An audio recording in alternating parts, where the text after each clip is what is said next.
millions of euros or pounds or dollars, whatever it is.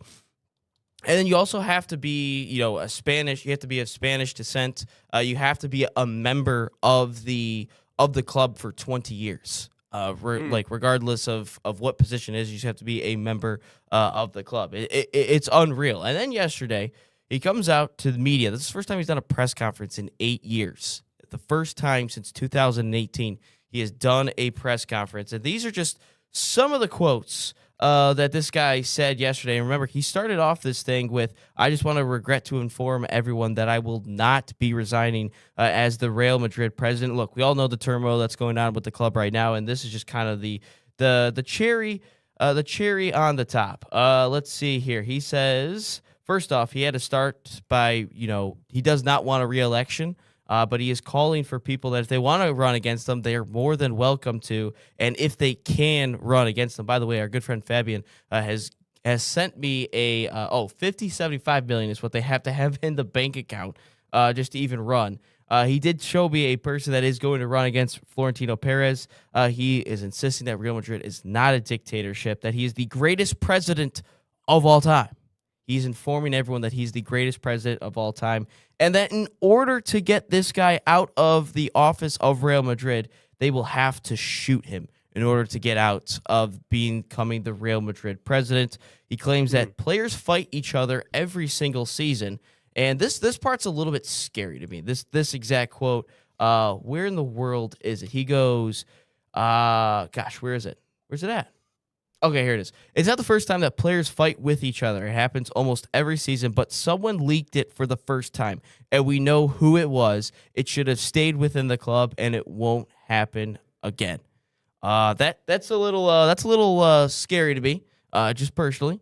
But yeah, that's what he's talked about with the whole Tchouaméni and Valverde thing. Both those players are most likely going to be gone. He says 4 or 5 players hit each other every single year. Okay, that's interesting. He grabbed his phone and started laughing at news articles about himself, saying about the fake news that goes out there. They said I have cancer and it was terminal. It was the most undignified thing that has ever happened to me. They said I didn't go out and I could not walk. I want to assure those who are concerned about me that I continue to preside over Real Madrid and my company every single day. I could stay here all afternoon and I can go to bed whenever I feel like. Calling out fake news stations like ABC, he mainly called out, saying that he is supernatural, a beast that works day in and night. He also attacked Barcelona for the Negreira case, which is basically talking about the Barcelona president for paying millions of euros to the Spanish soccer refereeing committee. He says 30 years ago, we learned about the corruption case as the Negreira case. There are no precedents in the history of world soccer. It is the biggest scandal in history and a case that remains unresolved and going. We are compiling an important dossier that will immediately present to UEFA so that they can address it and the roots and figure out the resolve for that is good of world soccer, claiming that that Real Madrid does not have robberies within its organization, saying that he will have 7 more titles before it's all said and done. And then he also mentions that he is the greatest president that Real Madrid has ever had, that he's had 37 presidents in his time. And he even included basketball. Real Madrid basketball has won 29 basketball titles since he has been there. I'm surprised no Luka Doncic thing got mentioned in this whole thing. And then he ends it all with 2 simple words. Good night. Okay. First of all, I think it's fair to start asking questions of whether or not he's actually genuinely losing his health or not in good health, at least mentally speaking. It's one thing to come out and say, straight up, I'm one of the best presidents ever. But to go into that much depth and detail and attack all the different pillars of what this is and claim that, you're above everybody else and everything else is wild. And the part that you said that concerned you the most probably about we know who the rat is in the dressing room. Never underestimate what a desperate multi-million dollar company, entity, person is going to be willing to do when their back is against the wall and when they're getting desperate and when they're starting to lose a grip on reality. And I believe that that is officially where we have gotten now. And so whatever it takes to get him out of his position of power, I think is absolutely necessary. But the most troubling of all of it is the willingness to go after the free press and the willingness to go after journalists and call it all fake news.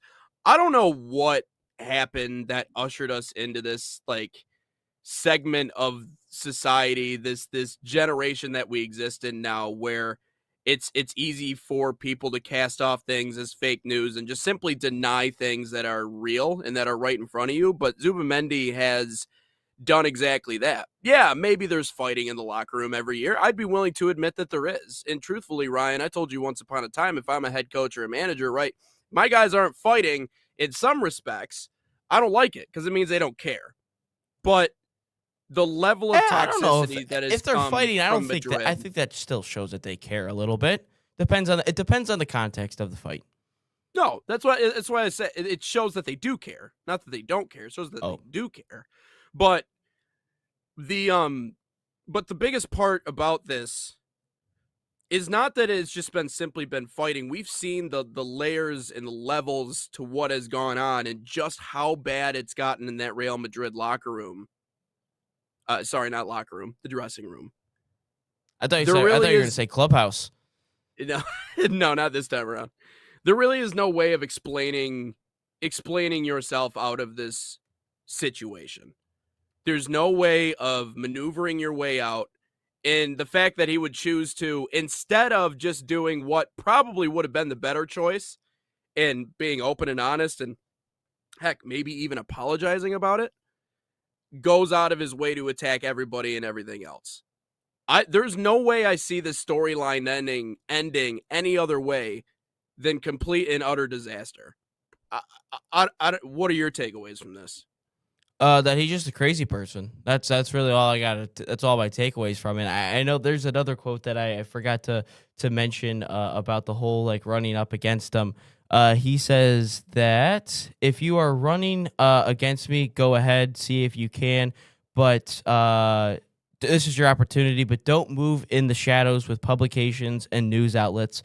Come out and let's debate this thing. So, I think that maybe he's heard something that people are trying to run against him, and he clearly just does not like it. But bro is just clearly just crashing out. Like this is insane, and I get it. He's under a lot of pressure. I mean, this is the first trophyless season, and it feels like forever for this club. They lost another La Liga title to their arch rivals. They didn't win anything. They lost in the Champions League quarterfinals to Bayern Munich. There's a whole bunch of turmoil within the club. He's had to fire a manager midseason. Actually, he didn't fire a manager. They mutually parted ways, so he didn't really get fired. It was just they all hated each other. So I just think it's an overall mess, and they don't have a true adult in the dressing room. They don't have anything at all.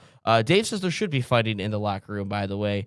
So, I mean, this club is the biggest club in the world, so he's obviously feeling some sort of pressure for running the biggest club in the world. And with being the biggest club in the world, it comes with a lot of expectations, and clearly he has not met that this year. And I mean, the dude has been there since, well, technically he was there in 2000, lost it in 2006, got back there in 2010, and has been there ever since.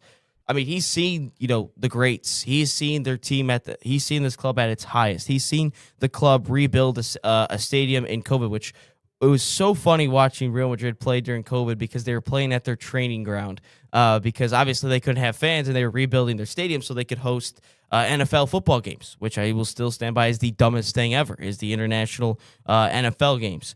But I just think this is so funny to me because this is a guy that during COVID wanted the Super League. This guy was the catalyst for implementing the Super League, which everybody hated. Everyone hated this idea. And then he just went into hiding. Never came out to face the music, never came out and face the press about it. Like, this was your idea, and everybody hated it. Now, it's just gone a complete mess for Real Madrid ever since. I know they have a Champions League since 2020, but I think that's that should be the only one that they had. That was the Jude Bellingham against Dortmund one. So no, that was I don't know. I just find this really funny. No, I really I mean, it like is. when a person of power just Yeah. comes out and just completely loses it all. I mean, it is funny in one respect, but it's also troubling in another respect, right? And you also look at how old he is. I mean, he's over 75 years old, man. I mean, there's a certain stage in life, and I feel like it's once you get into the 70s, especially you get into your mid 70s, and this is why we see a lot of coaches that step away at 70 plus years old, and a lot of leadership step away at 70 plus years old. Not all leadership, but some. And it's because you kind of start to lose your cookies. You start to lose it when you get to that age. And so this knee jerk defensive, I mean, you just emptied the clip on everybody and everything because we were pointing out the toxicity in the dressing room, which by the way it's not debatable. We know this. And I'll put it this way again before we move on to our next topics. I know we got to get to a break here pretty soon. The minute we lose any sort of journalistic integrity when it comes to covering these teams is the minute that you can't believe anything. Diana that's in front of Rossini. you. Sorry. Yeah, Sorry. exactly. Right. Like, yeah, she 100% lost her journalistic integrity. I will say that. But the minute that all that we do is just simply pander to these clubs, is the minute that we lose what we have, which is a free society. We just don't know what's going on. It is the worst potential thing you could do. So I think it's troubling. I personally think it's troubling. I don't know what the people at Real Madrid are going to think about this, but I think these are some pretty troubling words all told. And I do think he is starting to lose it a little bit. It's just, I'm not a doctor. I can't medically assess the guy, but from everything he just said, it certainly seems that way. Got a couple questions coming in from the YouTube chat. We also have a new guy coming in today, Gutierrez. Again, apologize if I mispronounce your name. He says, "What is this?" I said, "It's a soccer podcast, sports podcast." My friend, I go, "Who's your favorite team?" He goes, "Team USA is my favorite team." USA. Shout out to our new friend Gutierrez. But Fabian, obviously this is his team. He had a couple things to put in there. What kills my team is the money they spent a few years ago, and now they are caught in a straitjacket because the players are not performing, and they can't get rid of them. Vinny and Mbappe, Tchouaméni, Rudiger, Huijsen, and Carvajal. Now 2 years with no trophy is a disappointment. They are on a ledge of a bridge, now looking over a river. Real Madrid can get rid of half the lineup, but the other half, no one can buy them. So what's their option? Loan them out? Well, you still have to pay. Clubs still have to pay fees on their wages. So I mean, realistically, you might have to send them out on a season-long loan. Which Fabian sent me that this is the person that is currently running against them, Enrique Riquelme. Enrique Riquelme is reportedly has received authorization from his 2 main shareholders at Cox Energy Group to run for the Real Madrid presidency, even though I think the term ends in 2030, I think is when he could technically rerun. So